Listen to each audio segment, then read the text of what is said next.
Sterile Millionaire married the Maid.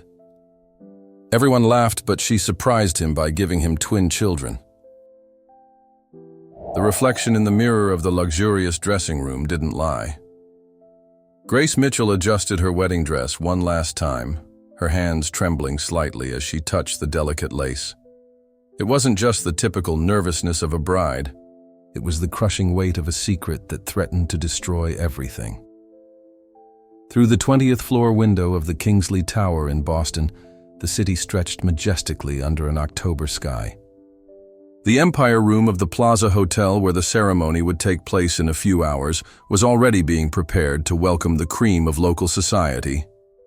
A union that caused whispers in the corridors of high society, the powerful Matthew Kingsley, CEO of Kingsley Enterprises, marrying his former maid. "Miss Mitchell."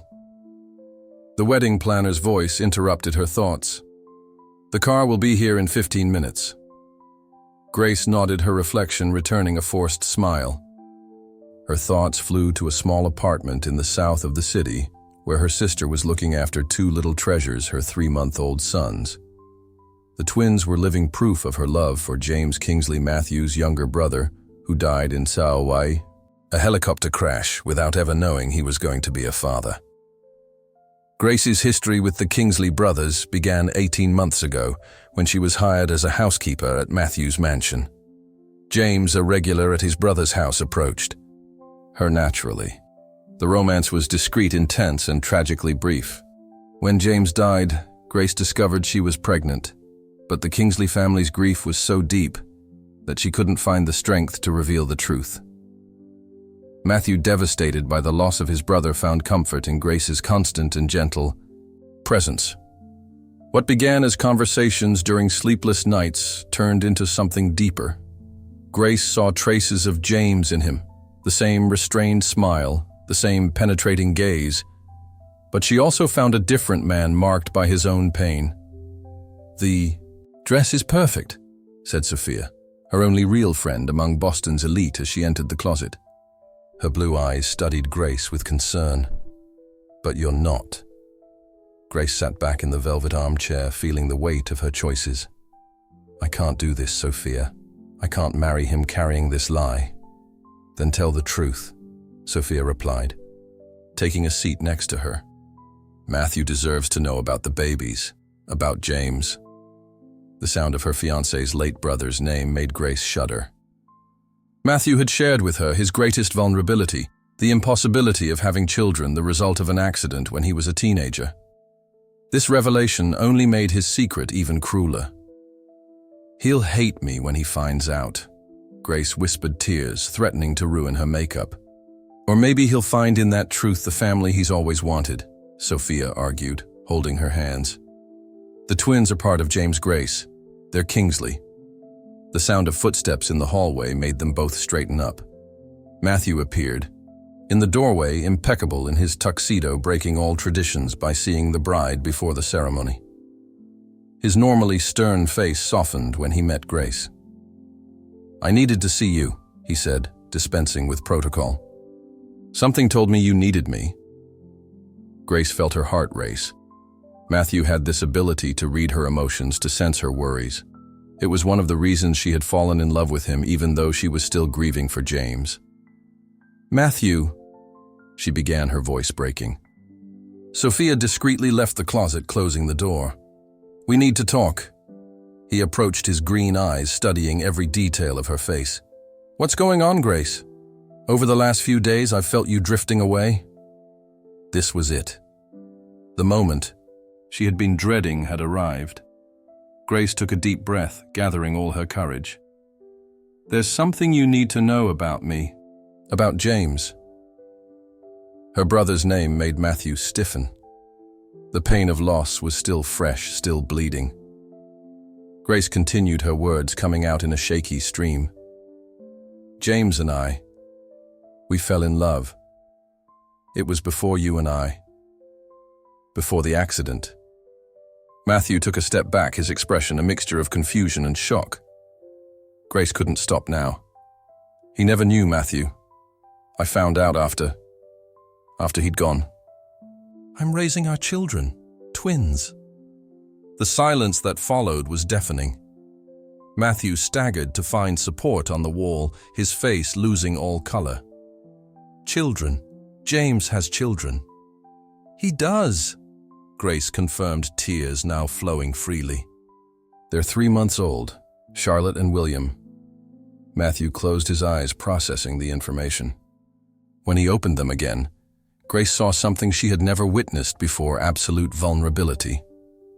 "Why didn't you tell me before?" he asked, his voice almost a whisper. "Because I fell in love with you," Grace replied honestly. "And I was afraid. Afraid of losing you. Afraid of hurting the Kingsley family even more." Matthew crossed the closet in 3 strides, taking Grace's face in his hands. "You're the Kingsley family. And those children, they're all that's left of my brother." Grace sobbed, relieved and frightened at the same time. "I understand if you want to cancel the wedding." "Cancel it." Matthew shook his head. "Grace, you've just given me the greatest gift I could ever receive. A family. The last memory of my brother." In that moment, surrounded by designer dresses and imported shoes, 2 wounded souls found healing in truth. Marriage would happen not as a union based on secrets, but as the beginning of a family built on foundations of honesty and love. And somewhere in the city, 2 little babies slept, oblivious to the fact that their lives were about to change forever, uniting past and present in a story of redemption and second chances. The news of the wedding between Matthew Kingsley and his former employee, dominated Boston's social headlines the following morning. The Plaza Hotel still held traces of the sophisticated celebration, but the newlyweds were already on their way to a destination very different from what society could have imagined. "Turn right at the next one," Grace instructed softly, her hands intertwined with Matthew's in the back seat of the Mercedes. The driver nodded, taking them through the suburbs of South Boston, where historic red brick buildings mingled with small family-run businesses. Matthew observed every detail of the neighborhood with intensity, imagining his brother's footsteps on those same streets. How many times had James walked that road to see Grace? How many shared moments remained hidden in the shadows of those buildings? The car stopped in front of a 3-story building with a well-maintained facade. "This is it," Grace announced, her voice trembling slightly. On the 2nd floor. As they climbed the stairs, the sound of a baby crying echoed down the corridor. Matthew's heart raced. It was the first time he had heard his nephew's voices. Grace opened the door to apartment 2B, revealing her sister Lucy cradling one of the twins. "Charlotte has colic," Lucy explained before even greeting them. Her eyes widened at the sight of Matthew in his wedding suit. "So, does he know?" "Yes," Grace replied, instinctively moving towards the crib where William was sleeping. "Matthew, these are your nephews." Matthew approached slowly, as if afraid that a sudden movement might shatter the reality of the moment. William had the same features as James as a baby. He recognized them from the old photos his mother kept. Charlotte, still restless in Lucy's arms, had the Kingsleys' characteristic green eyes. "May I?" he asked, holding out his arms to Charlotte. Lucy hesitated for a moment, looking at Grace, who nodded. As soon as Charlotte was placed in her arms, something extraordinary happened. The baby, who seconds before had been crying in disconsolation, quietened down her tiny fingers, grasping the lapel of Matthew's suit. The moment was so intense that Grace had to hold on to the edge of the crib to keep from staggering. "She's got his temper," Matthew murmured, his voice breaking. James could always calm anyone down with his presence. Grace approached, enveloping Matthew and Charlotte in a hug. "They're your family too, Matthew. They always have been." "Our family," he corrected gently, kissing his wife's forehead. "And we need to tell my mother." The mention of Eleanor Kingsley made Grace shudder. The family matriarch was known for her reserved nature and her attachment to tradition. How would she react to learning that she had 2 grandchildren from her deceased son, hidden away for so long. "We can wait a few days," Grace suggested, but Matthew shook his head. "No, we've wasted enough time already. She deserves to meet her grandchildren, and they deserve to meet their grandmother." Lucy, who had discreetly kept her distance, snorted, "I'll get the babies' bags ready. I suppose you want to take them home." "To Kingsley Manor," Matthew confirmed, "where they should always have been." Over the next 2 hours, the apartment became a whirlwind of activity. Clothes were folded, diapers, organized, bottles prepared. Matthew made several calls, canceling appointments and rearranging his schedule for the following week. "I've had the rooms next to ours prepared," he reported as he helped load the suitcases into the car. "And I've hired a nurse who specializes in newborns to help us." Grace smiled, recognizing Matthew's protective instinct kicking in. It was one of the qualities that had made her fall in love with him, his ability to care for those he loved with absolute dedication. When they finally arrived at the Kingsley mansion on Beacon Hill, Eleanor was waiting in the driveway, her countenance a mask of restrained curiosity. Matthew had only informed her that he needed to see her urgently without mentioning the babies. "Mom," Matthew called out, helping Grace out of the car. "There's something we need to tell you, or rather show you." Eleanor watched in silence as Lucy emerged from the car with Charlotte and Grace. With William. Her eyes, so similar to James's, widened in instant recognition. "This is Charlotte and William," Grace said softly. "Your grandchildren, James's children." The silence that followed seemed to last an eternity. Eleanor took 2 steps towards the babies, her hands visibly shaking. When she finally spoke, her voice was full of emotion. "For heaven's sake, they're identical to him." Tears began to run down her normally composed face. "Why didn't you tell me before?" "It was my decision, Mrs. Kingsley," Grace admitted. "I found out about the pregnancy after the accident and the family's grief. I didn't know how to." Eleanor held up a hand, interrupting her. "It doesn't matter anymore. They're here now." She turned to Matthew. "Did you know?" "I found out yesterday before the wedding," he replied, wrapping a protective arm around Grace's waist. "And I decided it was time for our family to be complete again." Eleanor held out her arms, taking Charlotte from Lucy. The baby, as if recognizing the blood running through her grandmother's veins, smiled, bringing more tears to Eleanor's eyes. "Welcome to the Kingsley family," she whispered, kissing her granddaughter's forehead. "Home at last." That night, while the twins slept in their new cribs, Grace found Matthew in the library, gazing at an old photo of James. "He would have been a wonderful father," Matthew said without taking his eyes off the photograph. "Just as you will be," Grace replied, kissing his shoulder. "To them." Matthew turned around, wrapping his arms around her. "I promise to honor his memory by being the best father those children could have." And there, under the silent gaze of James's portrait, a new family began to form, built on foundations of love, loss, and redemption. The news of the Kingsley twins blew through Boston's high society like a hurricane, spreading through whispered phone calls and messages exchanged between the ladies of the elite. The Boston Herald ran the headline in its social column, "Kingsley, Empire gains surprise heirs twins of the late James Kingsley come to light." Grace watched the chaos unfold from inside the fortress that was the Kingsley mansion where she, Matthew, and the babies had settled after their wedding. The calls went on, curious socialites, journalists eager for details, members of the company's board wanting confirmations.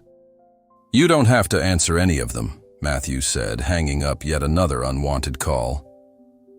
He was in his home office, his reading glasses balanced on his nose as he reviewed documents. Let them talk. But it wasn't that simple. During the charity lunch at the Fairmont Copley Plaza Hotel, which Eleanor had insisted they attend, glances and whispers followed Grace wherever she went.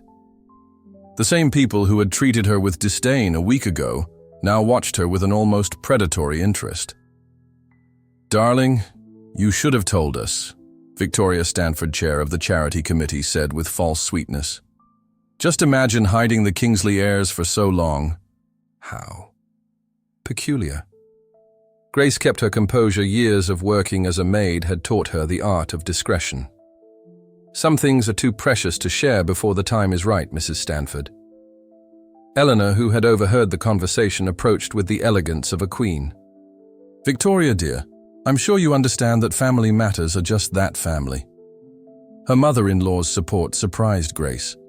Over the last few days, Eleanor had turned into a devoted grandmother, spending hours with the twins telling stories about James and sharing family albums.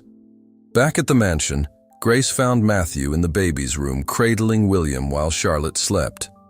The scene warmed her heart. Her husband had taken on fatherhood with a naturalness that surprised her on a daily basis. The council wants an extraordinary meeting tomorrow, he informed her, his voice low so as not to disturb the babies.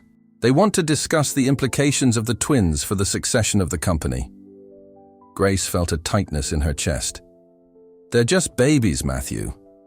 They're Kingsleys, he replied, placing William gently in his crib. And that means they carry not just the name but all the weight that comes with it. The conversation was interrupted by the arrival of Sophia, who brought news from the outside world. You need to see this, she said, showing her tablet.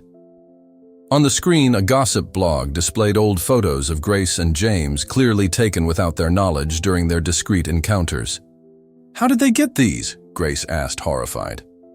Someone is digging deep, Sophia replied. And there are rumors, vicious rumors about the twins' true paternity. Matthew tensed visibly. What kind of rumors?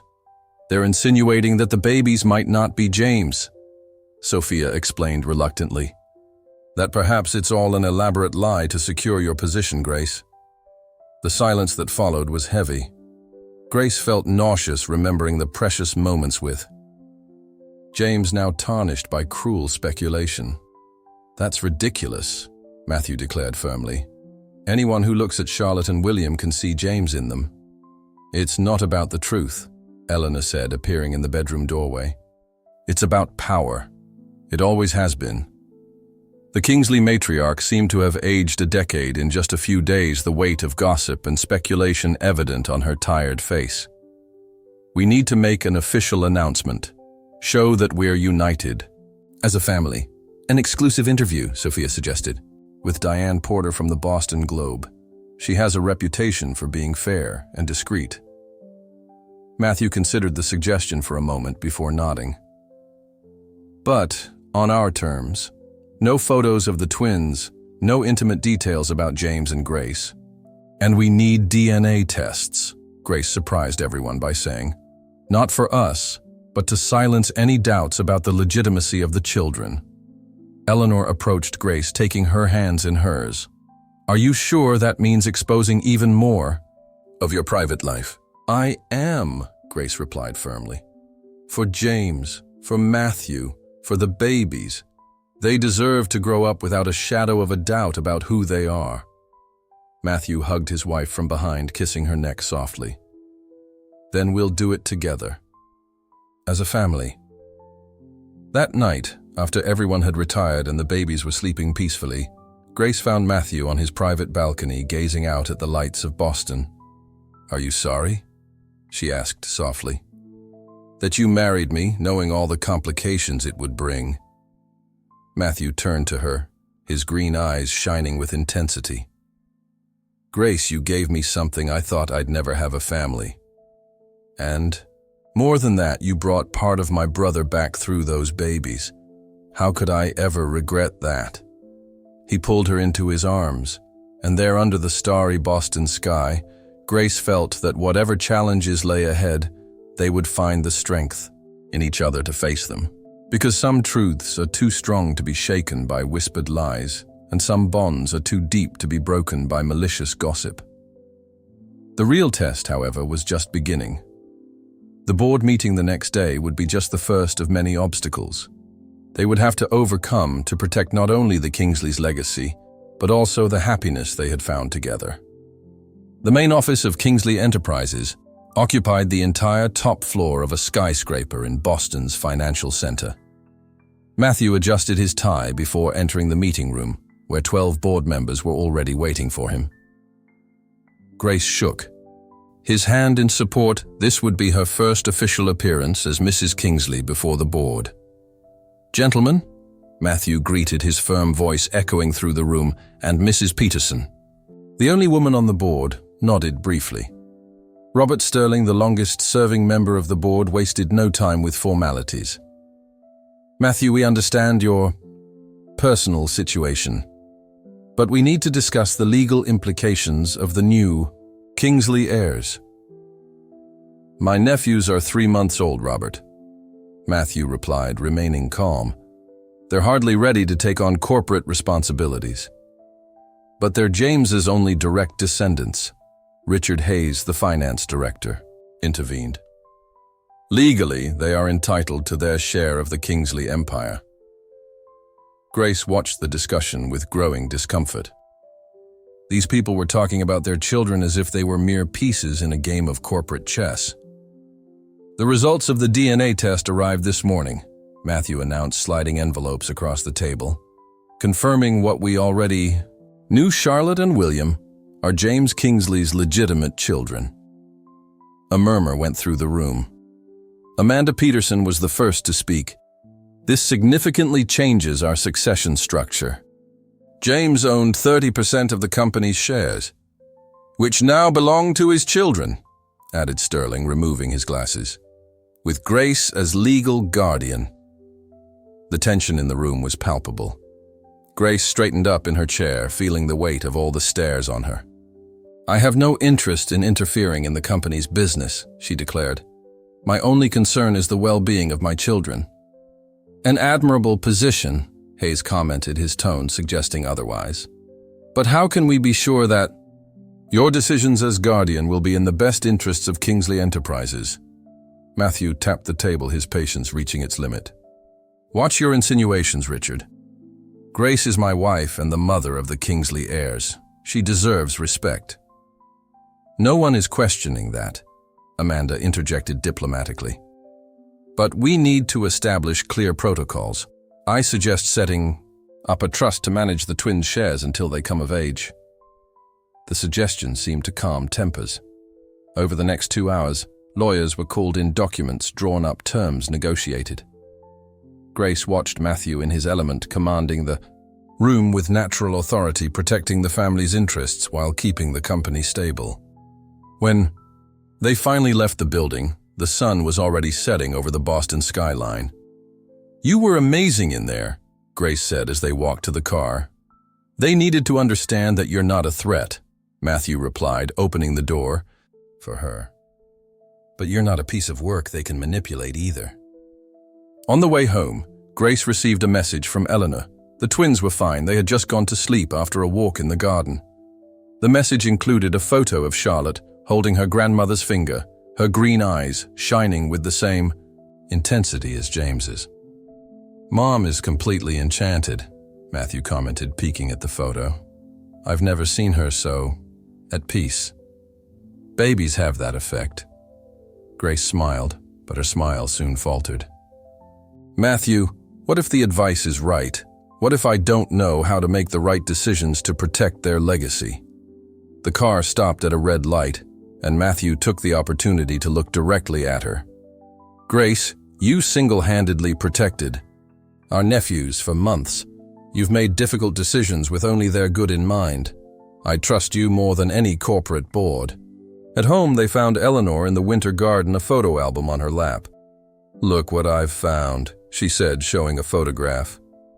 It was James at 3 months old, asleep in his crib. The resemblance to William was striking. "It's like he's—" "Here," Eleanor whispered, touching the photo gently. "Through them." Grace sat down next to her mother-in-law, feeling a wave of emotion. "Sometimes when I look at Charlotte, I see that same smile of his. That smile that would light up any room. And she has the same strong temper," Matthew added, pouring himself a drink. "William, on the other hand, is quieter, like James was as a baby, according to his mother." A soft cry echoed through the baby monitor, and Grace got up instinctively. "It must be bottle time." "I will," Eleanor offered, closing the album. "You've had a hard day, darling. Get some rest." When they were alone, Matthew pulled Grace onto his lap, burying his face in her hair. "Do you know what I admire most about you? Your strength. Facing that room full of corporate sharks isn't easy." "I've learned from the best," she replied, kissing him softly. "And I'll do anything to protect our family." The sound of Eleanor humming to the babies came softly through the monitor, an old tune that Grace discovered James used to sing as a child. It was as if past and present were intertwining, creating a new chapter in the Kingsleys' history. "Tomorrow the interview with Diane Porter will be published," Matthew reminded. "Are you ready?" Grace nodded. "I'm ready for anything as long as we're together." And it was true. The corporate challenges, the judging looks from society, the mean whispers, none of it mattered when compared to the love they had built. The family they were protecting, the legacy they were preserving. The Boston Globe's headline dominated the front page of the social section. "Love Loss and Redemption, the story behind the Kingsley heirs." The picture chosen showed Matthew and Grace holding hands in the gardens of the mansion with Eleanor in the background, her serene countenance, conveying family support. Diane Porter had done an exceptional job in the interview, balancing sensitivity with investigative journalism. The article began with the love story between Grace and James, told with respect and delicacy, followed by the tragedy of the accident and the subsequent discovery of the pregnancy. The reporter had been particularly adept at portraying how Matthew and Grace found love in the midst of shared grief. "You should see the reaction on social media," Sophia commented, sliding her tablet across the breakfast table. "The story is changing public perception. People are moved." Grace fed Charlotte as she read the online comments. To her surprise, most expressed support and admiration for the way the family had dealt with the situation. Some women shared their own stories of love and loss, creating an unexpected wave of solidarity. "The office called," Matthew announced, entering the dining room. "The company's shares are up 3% since the market opened. Apparently, transparency is good for business." Eleanor looked up from her cup of tea. "Richard Hayes resigned from the board this morning. He said he needs to reassess his priorities. After the way he treated Grace at the meeting, it was the most sensible decision," Matthew replied, kissing his wife's forehead before taking William into his arms. The day promised to be eventful. The family had agreed to attend a charity event at Boston Children's Hospital where Eleanor was a member of the board of directors. It would be Grace's first public appearance since the publication of the interview. "We don't have to go if you're not ready," Matthew offered, noticing Grace's anxiety as she picked out a dress. "I'm ready," she replied, opting for an elegant navy blue dress. "It's time to face the world head-on." The event was packed when they arrived. Grace felt the stares as soon as they entered the hospital lobby, but they were different from the malicious whispers of before. There was curiosity, yes, but also respect. Victoria Stanford was the first to approach, her face a mask of regret. "Grace, dear, I must apologize for my behavior at the charity lunch. Your story is truly inspiring." Before Grace could reply, a young nurse intercepted the group. "Ms. Kingsley, we have some children in the pediatric ward who would love to meet you. They read your story in the paper." Grace exchanged a glance with Matthew, who nodded encouragingly. In the pediatric ward, they met a group of teenagers undergoing treatment, all eager to talk to her. One 15-year-old girl, Lucy, was particularly emotional. "My father also died without knowing that my mother was pregnant with me," she confided. "Your story made me feel less alone." Grace held the young woman's hand, feeling an instant connection. "You're never alone, Lucy. Love transcends physical absence." The visit to the hospital went on for hours, with Grace and Matthew meeting patients and their families. Eleanor watched with pride as her daughter-in-law naturally navigated between people from different walks of life, offering words of comfort and hope. Back at the mansion, they found a surprise waiting for them. Sophia had organized a small celebration with the oldest members of staff in the house, those who knew James, and had witnessed the development of the romance between Grace and Matthew. "Miss Martha has made Mr. James's favorite cake," announced the elderly housekeeper, presenting an elaborate chocolate cake with raspberries. "He always stole extra slices when he thought no one was looking," Martha recalled fondly, provoking nostalgic laughter. Grace watched the scene with a full heart. Matthew playing with William on the carpet, Eleanor cradling Charlotte, the staff sharing stories about James. This was her family now, imperfect, marked by loss, but united by love. "I found this in James's old room," Eleanor said softly, handing Grace an envelope. Inside was a letter dated 2 weeks before the accident. "Dear Diary," the letter began, "I've met someone special. Her name is Grace, and she makes my heart beat in a way I've never experienced before." Tears blurred Grace's vision as she read James's words, his elegant handwriting describing the first moments of their romance. Matthew moved closer, enfolding her in his arms as she shared the discovery. "He really loved her," Matthew whispered, his voice breaking. "And now I understand perfectly why." That night, after putting the twins to bed, Grace found Matthew in his office working on some documents. "What are you thinking about?" she asked, noticing his pensive expression. "About how unpredictable life is," he replied, pulling her onto his lap. "A year ago I was a bitter man, convinced I'd never have a family. Now I have you, the twins, a purpose greater than business success. And I was just an employee in love with the wrong man," Grace added. "Or maybe the right man at the wrong time. But life brought us here." The baby monitor picked up the soft sound of Charlotte's cry, and they both smiled, recognizing the familiar call. Together they went upstairs to the twins' room, where they found Eleanor already cradling her granddaughter.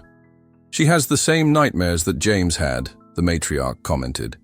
"But she also has the same smile that lights up everything around her." Grace looked at her family, the one she had lost, the one she had found, and the one she had built, and knew that whatever challenges lay ahead, they would face them together, strengthened by the love that united them and the truth that set them free. An anonymous letter arrived at Kingsley Manor one November morning, its ordinary envelope concealing explosive contents. Grace was the first to see it discreetly deposited among the day's correspondence. "Dear Mrs. Kingsley," the typewritten text began. "There are truths about James that you need to know. Not everything in his fairy tale is what it seems." Grace felt her blood run cold in her veins. She was alone in Matthew's office, who had left early for a company meeting. Her hands were shaking as she continued reading. James kept a secret apartment in Cambridge. Ask yourself, why would a single man need to hide such a place from his family? The text hinted at clandestine meetings and dark secrets, threatening to expose the whole truth if Grace didn't get in touch via an anonymous email. Trouble. Eleanor's voice startled her. Grace quickly folded the letter, but the sudden movement did not go unnoticed by her mother-in-law. "It's nothing," she lied, forcing a smile. Eleanor, however, held out her hand in a silent gesture that brooked no refusal. As she read the letter, the Kingsley matriarch's face went through a series of emotions: shock, anger, and finally steely determination. "This is an extortion attempt," she declared. "We need to show Matthew." "No," Grace protested. "He's already got enough to worry about with the company. What if there's some truth to it?" Eleanor sat down next to her daughter-in-law, taking her hands between hers. "Grace, I've known every moment of my son's life. James had his faults, as we all do. But he was never the kind of man that letter suggests."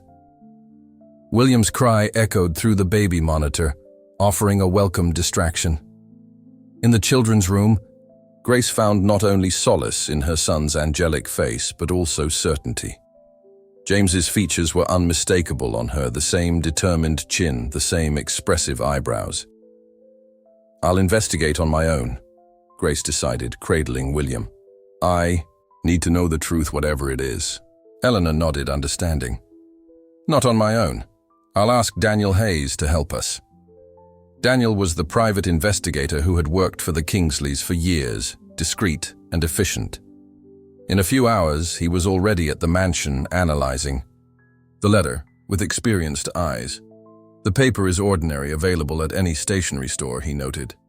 but the type of printer used is specific and industrial model found mainly in corporate offices. Someone from the company, Eleanor asked, her voice sharp. Possible, Daniel replied. The address in Cambridge mentioned in the letter does exist. It's an old building near MIT.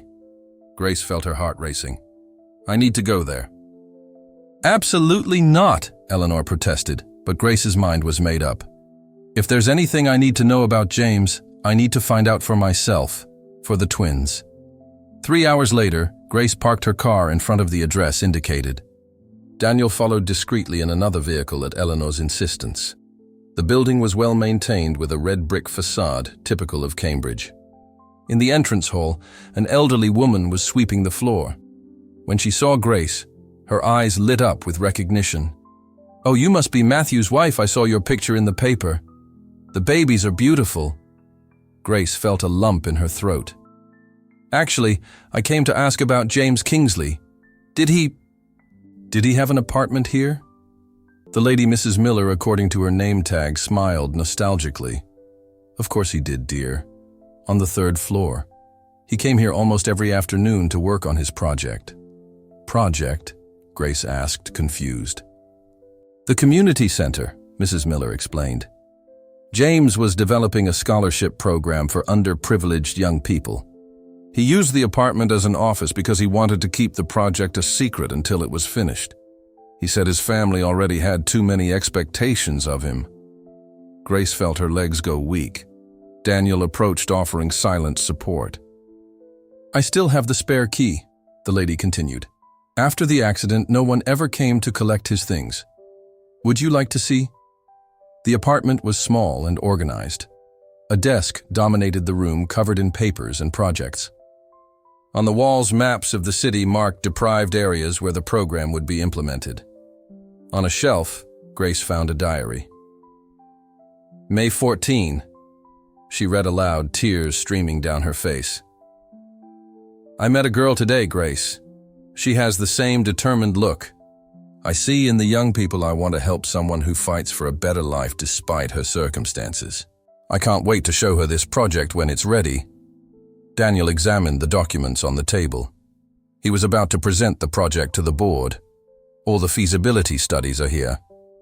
Grace reached for her phone, her hands shaking. Eleanor, I think we've found out why someone was trying to tarnish James's memory.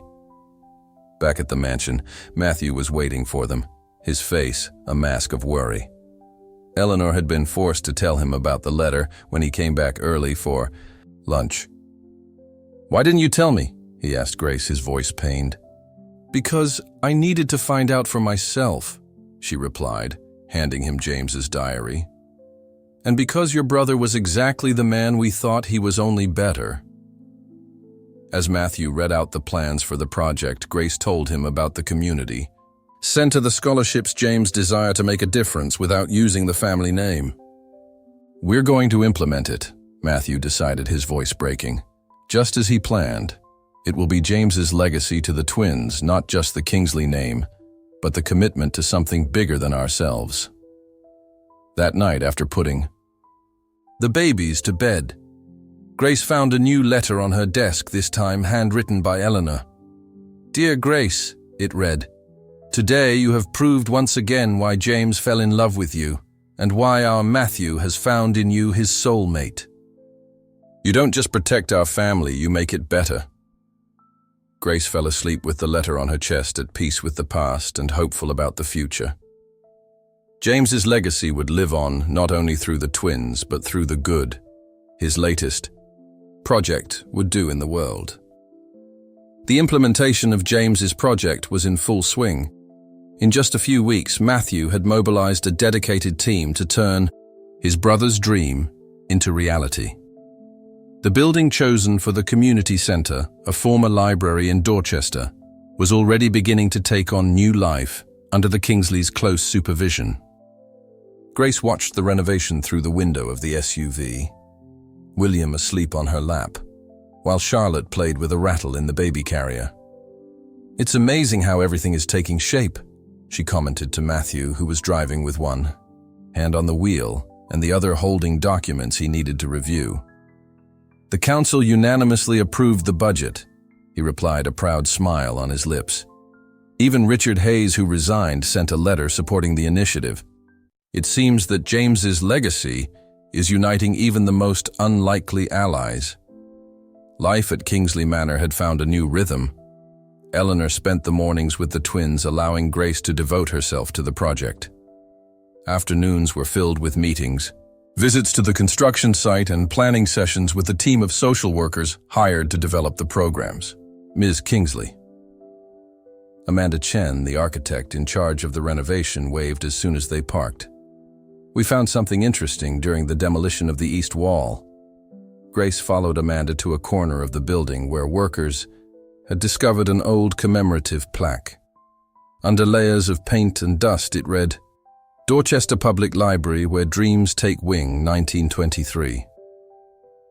James would have loved that, Matthew commented, approaching with Charlotte in his arms. We're going to incorporate the plaque into the new design.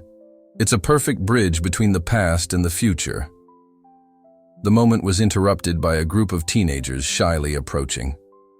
Grace recognized some of them from the hospital. They were patients from the pediatric ward who had taken an interest in the Kingsley story. Mr. Kingsley, a girl of about 16, stepped forward. We heard about the scholarship project. We were wondering if we could help in any way. Matthew looked at Grace, who nodded encouragingly. Actually, he replied, we're forming a youth council to help us better understand the needs of the community. Would you like to join? The teenagers' faces lit up at the proposal. Soon, they were all sitting in a makeshift circle in what would be the future main hall, sharing ideas and dreams. Grace watched Matthew interacting with the young people, his usual formal posture giving way to a more approachable and warm energy. He has a natural way with them, Eleanor commented, having arrived discreetly a few minutes earlier. Just like James did. Grace cradled William in her arms, the baby beginning to awaken from his slumber. Sometimes I wonder if James knew the impact he would have on so many lives even after he was gone. The best among us rarely realize the scope of their actions, Eleanor replied, her voice soft. That's why we need to tell their stories. The afternoon progressed with productive discussions and ambitious plans. The James Kingsley Community Center, as it would be called, would not only offer scholarships, but also mentoring, psychological support, and professional development programs. Over dinner at the mansion later that day, Grace noticed something different about Matthew. He seemed lighter, more connected to the present moment, less consumed by the corporate pressures that usually hounded him. I found something today, he said, after the children had been put to bed. From his briefcase, he pulled out an old photo. Teenage James sitting on the steps of the same library. They were now renovating an open book on his lap. Where did you get this? Grace asked, touching the picture with gentle fingers. In the archives of the local library. Apparently, James used to spend his afternoons there during high school helping younger children with their homework. Matthew paused, emotion making his voice huskier. He always knew what he wanted to do, didn't he? He always knew that his purpose was bigger than the Kingsley Empire. Grace wrapped her husband in a tight hug, feeling her own tears mingle with his. And now we're fulfilling that purpose, continuing his legacy through the twins and through this project. I got an interesting call today, Eleanor announced, joining them in the library. Boston University wants to establish a partnership with the center. They would offer guaranteed places to scholars who qualify. The news was greeted with enthusiasm. It was one more piece of the puzzle. James had begun to put together one more proof that his dream had deep roots and long wings. That night, as the Kingsley mansion fell silent, Grace found Matthew in the twins' bedroom, watching his nephews sleep. Charlotte held tightly to her teddy bear, a gift from James that Eleanor had found among his things, while William breathed softly, one of his little hands outstretched as if searching for his sister. They're our miracle, Matthew whispered, wrapping Grace around his waist. And through them, through this project, James is still alive, still making a difference.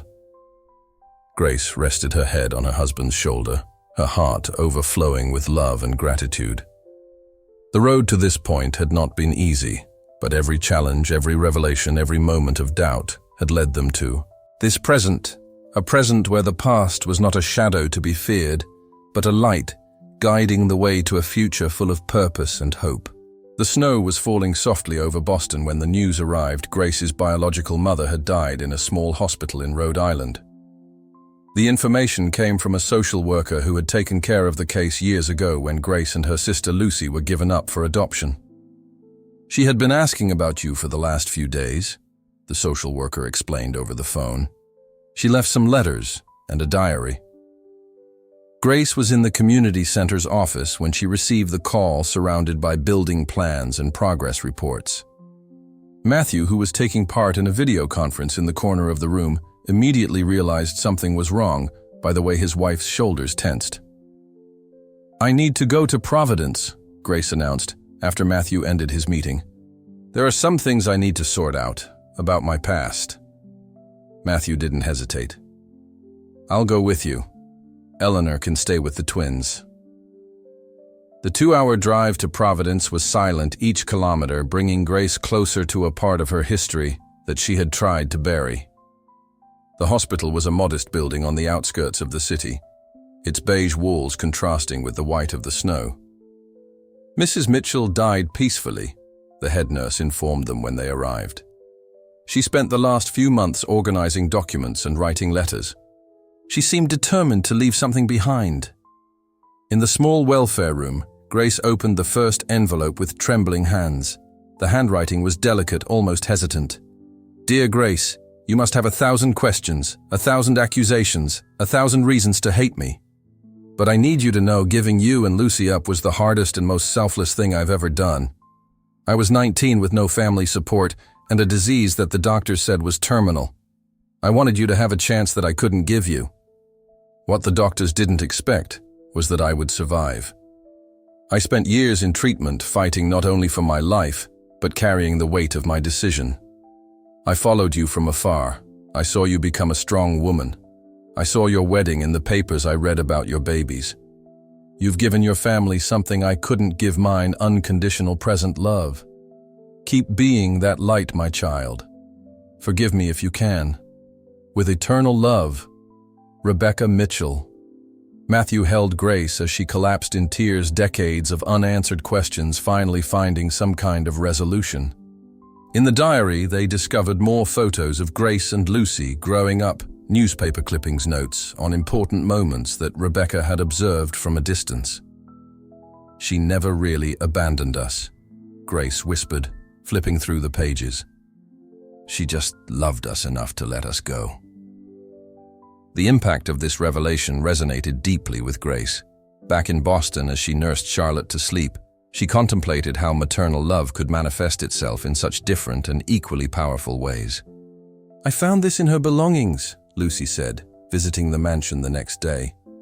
It was an old photo of a pregnant Rebecca smiling despite the obvious dark circles under her eyes. "She loved us, Grace. In her own way, she loved us." Eleanor, who was watching the scene, approached with William in her arms. "A mother's love doesn't always follow the paths we expect," she commented softly. "Sometimes the hardest decisions are made out of love." The following days brought a series of discoveries. Among Rebecca's papers, they found stories about the Mitchell family. Grandparents Grace and Lucy had never met, a cultural heritage they had lost, memories that could now be shared with the twins. "I want to incorporate something of her into the community center," Grace decided one evening, as she reviewed the plans with Matthew. "Rebecca was a nurse before she became ill. We could create a medical wing named after her." Matthew smiled, recognizing in his wife the same determination that had made him fall in love with her. "The Rebecca Mitchell Wing for Community Health," he agreed. "It has a good sound." The project grew, incorporating not only basic medical care, but also support programs for single mothers and families in vulnerable situations. It was a way of honoring both James's legacy and Rebecca's memory, two different kinds of love that had shaped the Kingsley family. "Sometimes I think nothing is by chance," Eleanor reflected during a family dinner. "James, Rebecca, the two of you. all these stories of love and loss intertwining to create something bigger.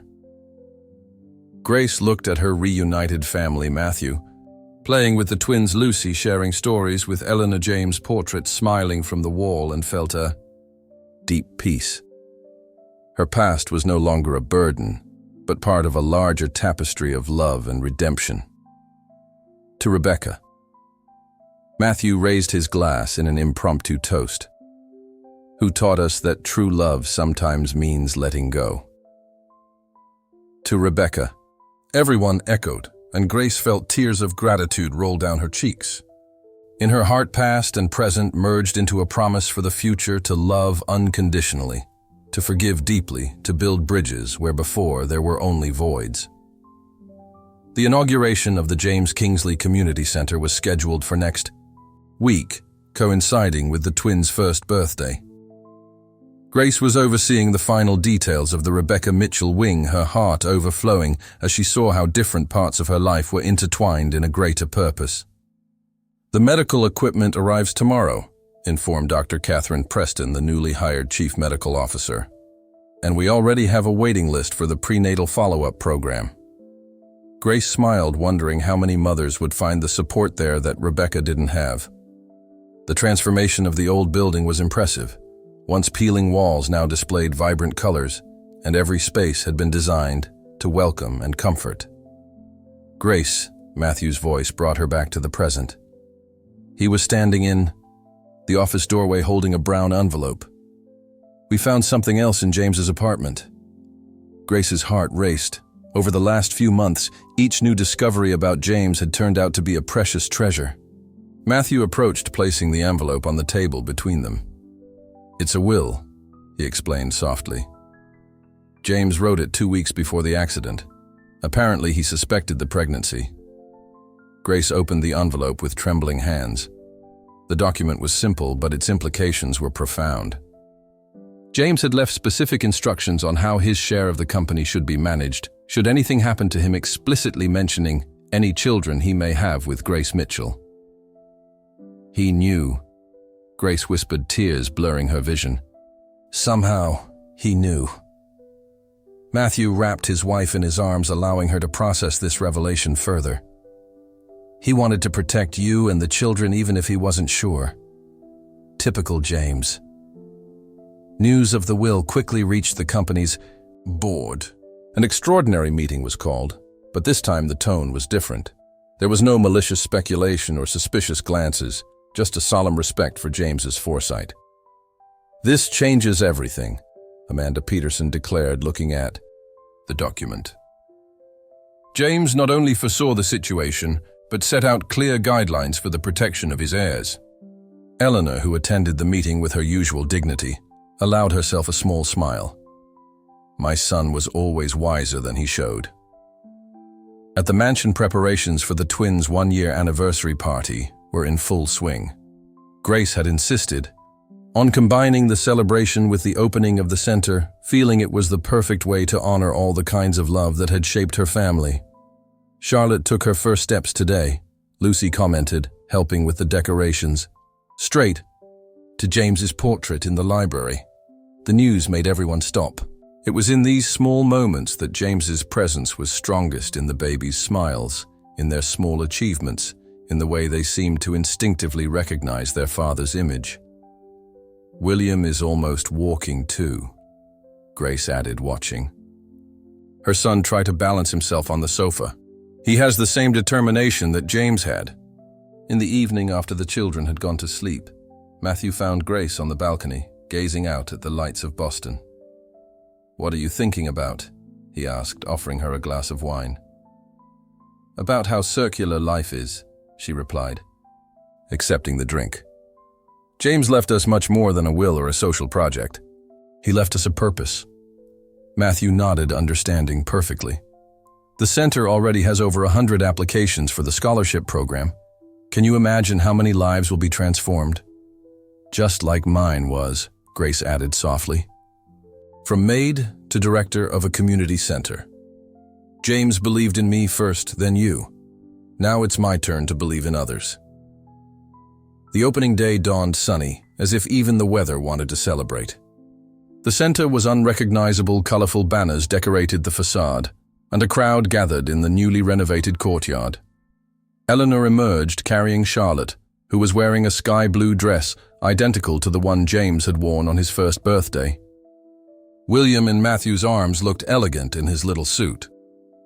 "To James," Grace said into the microphone after the official speeches had finished, "who taught us that the real legacy is not in buildings or bank accounts, but in the impact we make on the lives of others."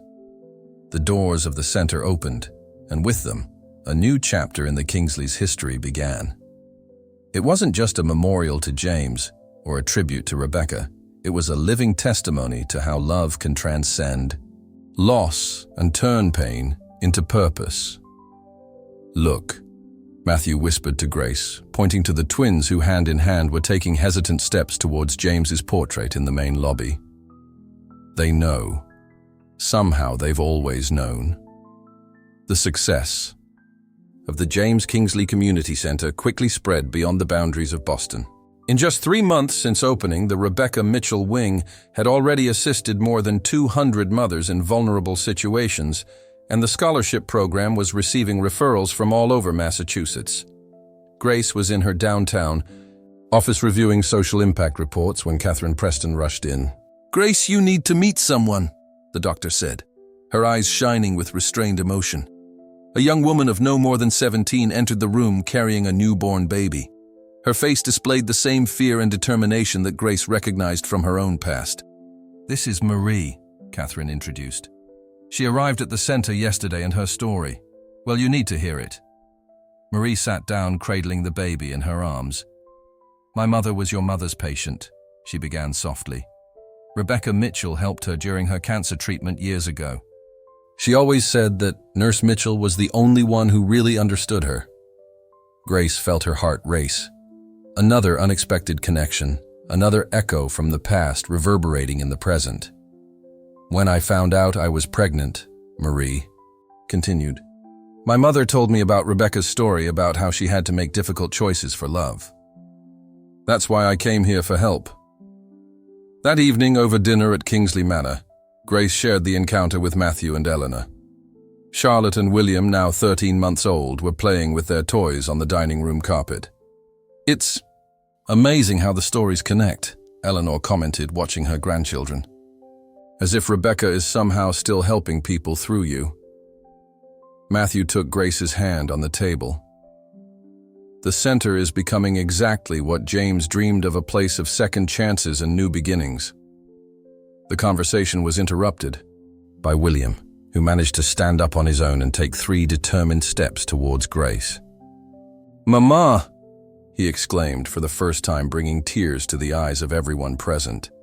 "He's got perfect timing, James," Matthew commented, his voice breaking. "He always knew just the right moment to do something memorable." The moment was captured by Lucy, who had quietly arrived for dinner. "For the center's memory album," she explained, showing the photo she had just taken. Over the next few days, Grace plunged into a new project, a photographic exhibition at the center documenting stories of transformation and hope. Marie and her baby would be one of the stories highlighted, along with other families who had found support and a fresh start through James and Rebecca's legacy. "I found this in the hospital archives," Catherine said one morning, handing Grace an old photo. In it, Rebecca Mitchell was smiling next to a patient, her nurse's badge glowing under the fluorescent lights. The date is a week before she discovered her own illness. Grace studied the picture, noticing the kindness in her birth mother's eyes, the same kindness James had, the same she now saw in her children's eyes. "Sometimes I wonder," she confided to Matthew that night, as they watched the twins sleep, "if all this wasn't orchestrated by something bigger than us." James, Rebecca, the center. How perfectly all the pieces fit together. Matthew hugged her from behind, resting his chin on her shoulder.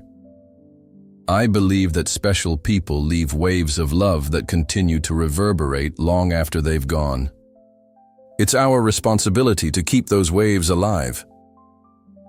The photographic exhibition, was inaugurated on a spring evening in the presence of families benefiting from the center and members of the Boston business community. The stories told through the images created a tapestry of hope and renewal.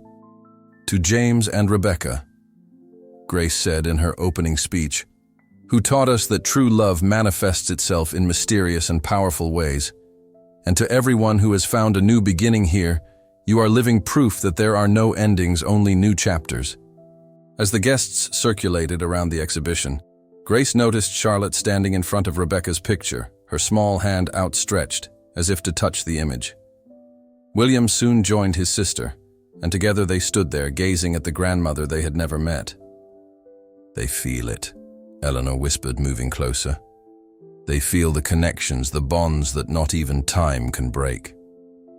That evening, after all the guests had left, Grace found a new letter on her desk, this time from Marie. "The center gave me more than medical help or financial support," she had written. "It gave me hope. It showed me that even the most difficult stories can have happy endings." Grace kept the letter with all the others she had collected, Rebecca's, James's, those of so many lives. Touched by the center. Each one was a testimony to how love in all its forms had the power to transcend time and transform lives. Matthew found her there, lost in thought. "Ready to go home?" he asked softly. "Yes," she replied, smiling. "Our story is still being written, isn't it? And each chapter is more beautiful than the last," he added, kissing her softly. The news arrived one morning in June when the James Kingsley Community Center had been in operation for 6 months. A university in Chicago had become interested in replicating the center's model, impressed by the results achieved in Boston. "They want you to give a presentation next week," Matthew said, handing Grace the official invitation. The dean was particularly impressed with the Rebecca Mitchell wing. Grace looked at the Northwestern University letterhead, her heart racing at the possibilities. "That means we could help even more people," she reflected, thinking of how many other Maries could find hope through James's legacy. "I'll go with you," Matthew declared without hesitation. "Eleanor has already offered to stay with the twins. Besides," he smiled, "Chicago is where James went to college. There are a few places I'd like to show you." Preparations for the trip mobilized the whole family. Catherine Preston would temporarily take over supervision of the center, while Lucy promised to visit the twins every day. "They grow up so fast," Eleanor commented, watching Charlotte try to feed her teddy bear with a plastic spoon. "Every day brings more memories of James." On the eve of their departure, Grace found William sitting on the floor of Matthew's office, leafing through an old photo album with surprising delicacy for his little fingers. "Papa J," he said, pointing to a photo of James using the nickname Eleanor had affectionately taught the twins. "Yes, love," Grace replied, sitting down next to her son. "That's Papa J." Her heart squeezed as she noticed how William's profile, even at 13 months old, already showed unmistakable traits of his biological father. Chicago welcomed them with the intense heat typical of a Midwestern summer. Matthew had booked a suite at the Peninsula Hotel, overlooking the magnificent Mile. James used to say that the best ideas for his social projects came during walks along this avenue, he said as they unpacked. The presentation at Northwestern was scheduled for the following morning, but Matthew insisted on making a detour first. The cab dropped them off in front of a red brick building on campus. "The dorm where James lived during college," he explained. "This is where he began to develop his passion for community work." Grace touched the wall of the building, imagining a young James walking through those corridors, his dreams of making a difference just beginning to take shape. "He's left his mark everywhere, hasn't he?" "More than we realized," Matthew replied, guiding her to a commemorative plaque near the entrance.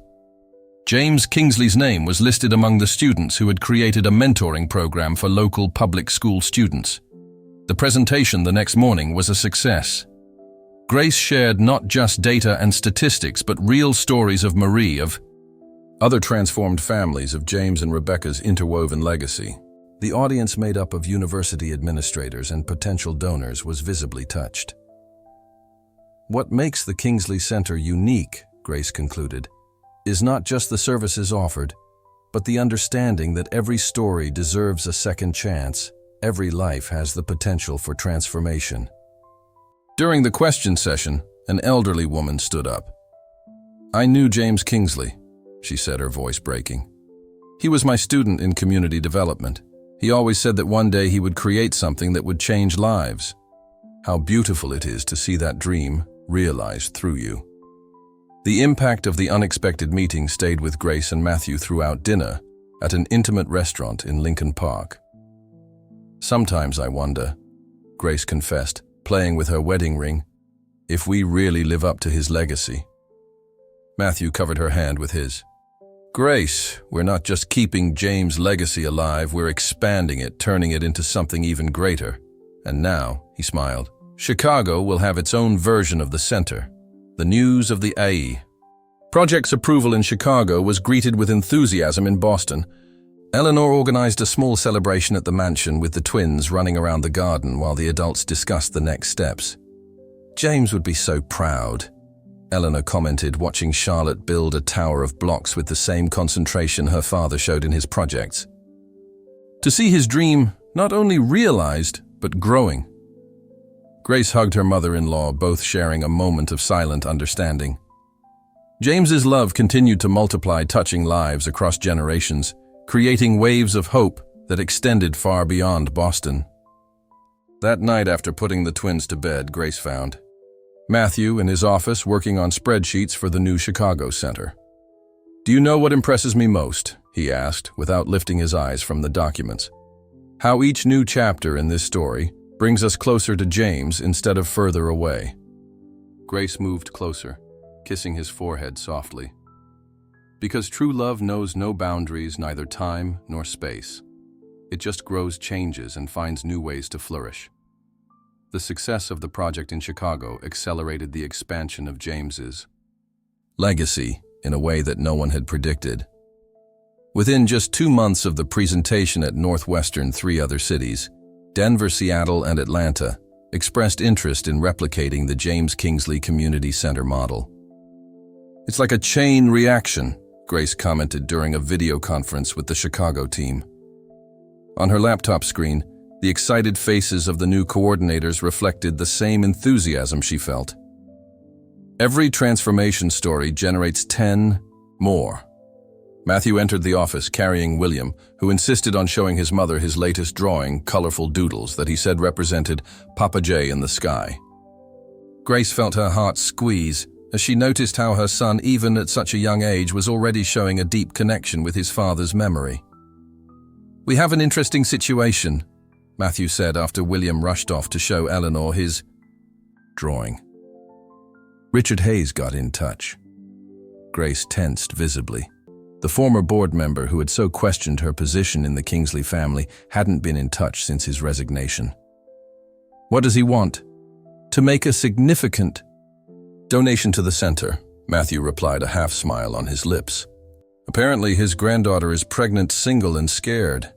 She's found support in the Rebecca Mitchell wing." The irony of the situation did not go unnoticed. Grace remembered Hayes's harsh words during that tense board meeting and how now life was forcing him to recognize the value of the work he had criticized so much. "The universe has a peculiar sense of humor," Eleanor commented when she heard the news over dinner. Charlotte, sitting on her lap, was playing with a small pearl necklace, a family heirloom that James had promised to give to his future daughter. "Mama," Charlotte called out suddenly, pointing to the portrait of James on the wall. "Papa J smiling." The innocent comment provoked a moment of emotional silence. It was true, in that particular photo, James displayed the same radiant smile that Charlotte had inherited, the one that lit up any room. "I found something today," Lucy announced, entering the dining room with a dusty box. "In Rebecca's old apartment, the hospital was having a clear-out and contacted me. Inside the box, as well as personal documents and old photos, was a detailed medical diary, Rebecca's notes on her patients, her struggles, her victories. It was a silent testimony to how she had touched so many lives during her brief career as a nurse. "Look at this," Grace said, her voice shaking as she read a specific entry. She attended to Marie's mother. There's a note here about how that young mother fought to give her daughter a better life even though she was facing a terminal diagnosis. Matthew hugged Grace from behind, both of them, absorbing the weight of this discovery. More of a connection, he murmured, as if Rebecca was somehow paving the way for all of this. The next day brought an even bigger surprise. Catherine Preston organized a small ceremony in the Rebecca Mitchell wing, where several mothers, who had received support from the center, gathered to share their stories. Among them was Richard Hayes' granddaughter, Jennifer. "I was lost." Jennifer shared her hands, resting protectively on her 6-month-old belly. "My grandfather always preached about keeping up appearances, about what society would think. But here I found something more valuable. I found truth, acceptance, and hope." Grace observed Richard Hayes sitting discreetly at the back of the room, wiping away tears that were stubbornly falling. After the ceremony, he approached her. "I was wrong," he admitted simply. "About you, about the center, about everything. James always saw beyond appearances, always saw the potential in people. You're continuing that legacy in a way I never imagined possible." The conversation was interrupted by William, who came running in with another drawing, this time a colorful representation of the community center with little figures that he identified as a big family. "That's what we've built here," Grace replied to Hayes' questioning look. "A big family, one that transcends ties of blood or social position. It was James's dream and now it's our reality." Matthew found Grace later on the balcony watching the sun set over Boston. "Thinking of James?" he asked softly. "All of them," she replied. "James, Rebecca, all the lives that intertwined to bring us here. Sometimes I wonder if they knew somehow that they were planting seeds that would blossom long after they were gone." True love has that power, Matthew reflected, pulling her closer. To create echoes that continue to reverberate, touching lives we never imagined existed. In the twins' bedroom, Charlotte and William slept peacefully, their small faces illuminated by the soft light of the lamp. On the bedside table, William's latest drawing rested next to James's photo, 2 generations connected by invisible but unbreakable bonds of love and purpose. The news that would once again change the course of the Kingsley family came through an unexpected phone call from James's lawyer. During a routine organization of old documents, he found a letter addressed to Grace, written by James on the eve of his last trip. "I need to see you immediately," the lawyer insisted, his voice conveying the urgency of the moment. Grace was at the community center supervising the implementation of the new psychological support program for teenagers when she received the call. Matthew met her at the reception of the law office, his tense face reflecting the same anxiety she felt. The lawyer welcomed them into his office, a yellowed envelope resting on his mahogany desk. "James left specific instructions," he explained, adjusting his glasses. "This letter was to be delivered to Grace only when the community center was fully established and expanding to other cities." Grace accepted the envelope with trembling hands, immediately recognizing James's handwriting. Matthew held her hand as she began to read. "My dear Grace, if you're reading this, it means that my dream has come true, even if I'm not there to witness it. I always knew that you would be the one to bring this vision to life, even before I found out you were carrying our children. There's something I need to confess. The night before the accident, I found out about the pregnancy. I heard you on the phone with your sister planning how you would tell me. I wanted to run to you at that moment, but I had one last meeting in New York to secure the initial funding for the center. Fate had other plans, but I want you to know that brief evening when I heard about our children was the happiest moment of my life. And now, seeing how you and Matthew have built something so extraordinary from my initial dream, I know that everything happened exactly as it should. I've enclosed in this envelope the deeds to a property on Martha's Vineyard. It was my surprise gift to you and the children, a place where our family could grow up away from the pressures of Boston. Now I want it to be a refuge for you, Matthew, and our children. With eternal love, James." The silence in the room was punctuated only by the soft sound of Grace's sobs. Matthew hugged her, his own tears falling silently. "There's one more thing," the lawyer added, pulling another document from his briefcase. James set up a separate educational fund, not just for his children, but for all the children who benefited from the center. He called it the Rebecca Mitchell Fund, in honor of his mother Grace. The revelation that James knew about her pregnancy, that he had planned a future for them, touched Grace deeply. On the way home, she and Matthew stopped at the community center where the twins were, with Eleanor taking part in a music therapy session. Charlotte ran up to them as soon as they entered, her golden curls swaying with every step. Mommy, Daddy, Grandma showed us pictures of Papa J playing the piano. William, as restrained as ever, approached, holding an old photo of James sitting at the piano in the Kingsley mansion. "Just like me," he said proudly, pointing to his own little hands positioned on the mini piano in the center. Eleanor watched the scene with watery eyes. "James always said that music had the power to heal souls," she commented. "Now through the center, his music continues to play." That night, after putting the twins to bed, Grace and Matthew visited the estate on Martha's Vineyard. The house was a beautiful Victorian building overlooking the ocean, exactly the kind of place James would love. "He's thought of everything," Matthew reflected as they walked along the beach at sunset. "Even though he's not here, he's still looking after you." "All of us," Grace corrected gently. "You're part of that legacy too, Matthew. The center wouldn't be what it is today without your dedication and vision." Back in Boston, they found Eleanor organizing James's old sheet music. "I thought we could use some of them in the new music therapy program," she explained, "to turn another part of him into something that continues to touch other lives." Grace looked at the sheet music, recognizing some of the melodies James used to play during their secret meetings. Each note seemed to tell a story of love loss and redemption, their story, which was now multiplying through their work at the center. "The Rebecca Mitchell Fund," Matthew commented, leafing through some documents, "already has the potential to help over 100 students next year. James has managed to unite his two greatest passions, music and social change." Grace smiled, thinking about how the universe had woven his story so intricately. James's love, which she had once feared might be an obstacle between her and Matthew, had become the force that bound them even closer together.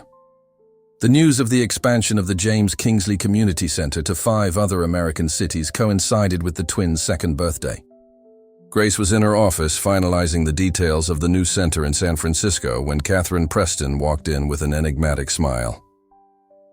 "You need to see this," said Catherine, holding out a tablet. On the screen, a New York Times article highlighted the center's work under the title, "The Legacy of Love: How a Story of Loss Became a National Movement of Hope." Grace felt her heart race as she read the words. The article not only detailed the impact of the existing centers, but also highlighted how the model was inspiring similar initiatives across the country. The Rebecca Mitchell Fund had become an example of how to combine social assistance with education and community development. "Over 1,000 lives transformed in 2 years," Matthew commented, entering the office with Charlotte in his arms. The little girl was now the living image of James, from her mischievous smile to the way she frowned when she was concentrating. "Papa J helps people," William declared solemnly, following his father with his inseparable music book under his arm. At the age of 2, he was already showing the same musical talent as James, spending hours at the center's piano, enchanting visitors with his improvised melodies. Eleanor appeared in the doorway carrying an old box. "I've found some more of James's sheet music," she announced. "And something else." From inside the box, she pulled out a USB stick with a handwritten label, "For Grace and my children, when the time is right." Grace's heart stopped for a moment. One more message from James, one more echo of their love across time. Matthew plugged the USB stick into the computer, and the room was filled with the voice Grace had never forgotten. "If you're watching this," James began, his smiling face filling the screen, "it means that the center is growing beyond Boston. Grace, my love, I always knew you would be the one to bring this dream to life. Matthew, my brother, thank you for taking care of our family and for expanding this vision beyond what I could have imagined." Grace held Matthew's hand tightly while the twins gazed fascinated at the image of the father they had never met in person, but knew through thousands of little moments and stories. "Charlotte, William." James continued as if he could see through time. "You are my greatest gift to the world. Through you, my love lives on growing and touching other lives. And through the center, I hope you understand that the real legacy is not in the Kingsley name, but in the impact we can have on the lives of others." Eleanor discreetly wiped away her tears as the recording continued. James talked about his dreams for the center, about how he imagined he could transform entire communities, about how love could be a catalyst for change. "And Rebecca," he added, surprising everyone, "your story has inspired me more than you know." When Grace told me about her mother, about how she had to make impossible choices for love, I understood that sometimes the greatest act of love is to trust that the universe has a plan bigger than ours. The video ended with James at the piano, playing a melody that Grace recognized immediately, the same one that William was now trying to reproduce in his music sessions. It was as if an invisible circle was closing, connecting past, present, and future through the soft notes. "He knew," Matthew whispered, hugging Grace. Somehow he knew it would all fit together perfectly. Over the next few weeks, James's melody became the official theme of the center's music therapy program. Catherine reported how the patients responded positively to the music, as if it carried a message of hope and healing in its notes. The twins' second birthday was celebrated not only at the Kingsley mansion, but also at the center, where dozens of families gathered to share their stories of transformation. Marie, now coordinator of the program for teenage mothers, proudly presented her own daughter, who was taking her first steps. "It's a symphony," Eleanor observed, watching the children play in the center's courtyard.